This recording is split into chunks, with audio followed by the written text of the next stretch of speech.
তরুণ সমাজে সবচেয়ে বড় এবং প্রধান কারণ দেখা যাচ্ছে সকলে ধূমপান করে, তার সাথে মাদকদ্রব্য গ্রহণ করে।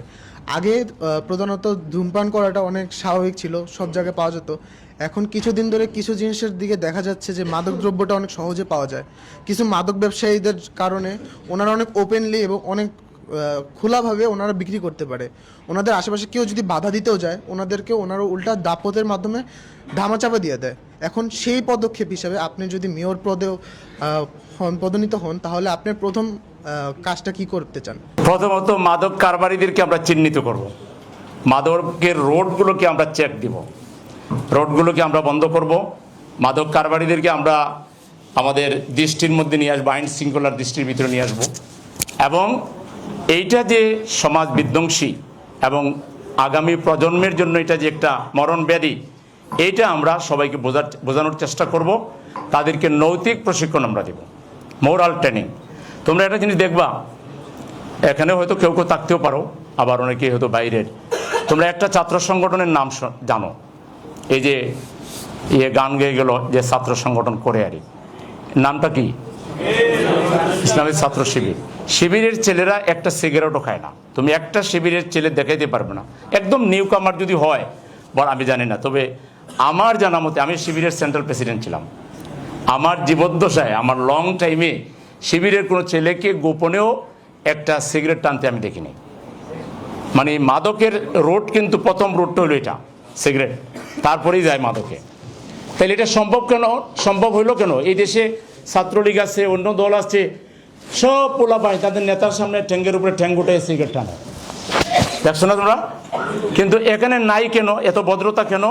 কারণ ওই যে মোরাল যে টিচিংটা দেওয়া হয়, মোরাল যে নলেজটা দেওয়া হয়, এইটার কারণে এখানে দেখবা অভদ্রতা নাই। জুনিয়র একজন এসে সিনিয়রের সামনে বসে, চেয়ারে বসে ঠ্যাঙ্গের উপরে ঠ্যাং তুলে সিগারেট খাবে, এটা শিবিরের এখানে তুমি কল্পনা করতে পারবে না। তাইলে আমরা যেটা প্রথমে করব, যে মানুষকে মোরাল অব্লিগেশনের দিকে, তার যে একটা মানবিক জীবন আছে, নৈতিক জীবন আছে, এবং সেই জীবন তাকে যে অবশ্যই বিলং করতে হবে, এই বিষয়টা আমরা মোটিভেশন চালাবো। আর আইনের শাসন আমরা প্রয়োগ করব।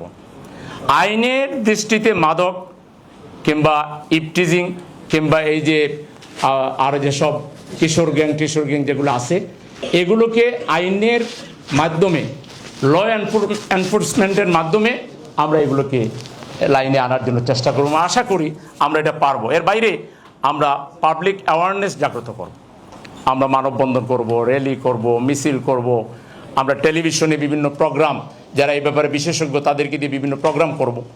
এভাবে এখন হচ্ছে কি, মাদক সেবী একজনকে ধরা হয়, পুলিশ বলছে, তোমার রূপনগরের পুলিশ, যে মাদক সেবী একজনকে ধরে আনলাম, কয়েকজনকে এনে এটাকে যা একজনকে ফোন করলাম যে ভাই মাদক সেবী একজনকে ধরে নিয়ে আসছি, সহযোগিতা করবেন আইনের মাধ্যমে তাকে, দেখা যায় সে হইল এর রক্ষক। কথা বলছো কিনা? এখন মাদক কি কারণে এখানে মানে সরানো যায় না বা দুর্বল করা যায় না, এটার মূল কারণ হলো এখানে রাজনৈতিক এবং সামাজিক এমন কিছু লিডারশিপ আছে যারা এই মাদকের কাজকে সাপোর্ট করে, সহযোগিতা করে, যার ফলে এটা চাইলেও সরানো যায় না। তা আমরা যেহেতু ওইগুলোর সাথে সম্পৃক্ত না, সেজন্য আমরা এটা করতে পারবো। আমরা আইনের সঠিক প্রয়োগের মাধ্যমে আর মোটিভেশনাল কর্মসূচির মাধ্যমে মাদক থেকে তরুণ যুব সমাজকে আমরা সরিয়ে এনে তাদের হাতে বিকল্প আমরা কাজ তুলে দেবো। আরেকটা কারণ হলো, তোমার খেলার জায়গা নাই, তোমার ভালো বিনোদনের জায়গা নাই, আমরা সুন্দর সুন্দর অডিটোরিয়াম করে দিব, তোমরা নাটক করবা, গান করবা, কবিতা লিখবা, তোমরা চুষি, আজকে যেভাবে একটা সুন্দর রুম, এখানে অনেক ভাড়া কিন্তু দিতে হবে, কিন্তু না, ওইখানে তুমি ফ্রি করবা। আমরা সিটি কর্পোরেশন অনেকগুলো অডিটোরিয়াম করে দিব, কালচারাল সেন্টার করব, পাঠাগার করব, আমরা বড় বড় মাঠ করব, খেলার মাঠ করব, যেখানে তুমি চুষিয়ে খেলবা, সকালেও খেলবা, বিকালেও খেলবা। এবং এইভাবে তোমার তো মাদক সেবার টাইমই থাকবে না, তোমাকে এমন একটা সিস্টেমের মধ্যে আমরা ওদেরকে নিয়ে আসবো যে তারা মাদক চর্চা করার সুযোগটাই আর পাবে না।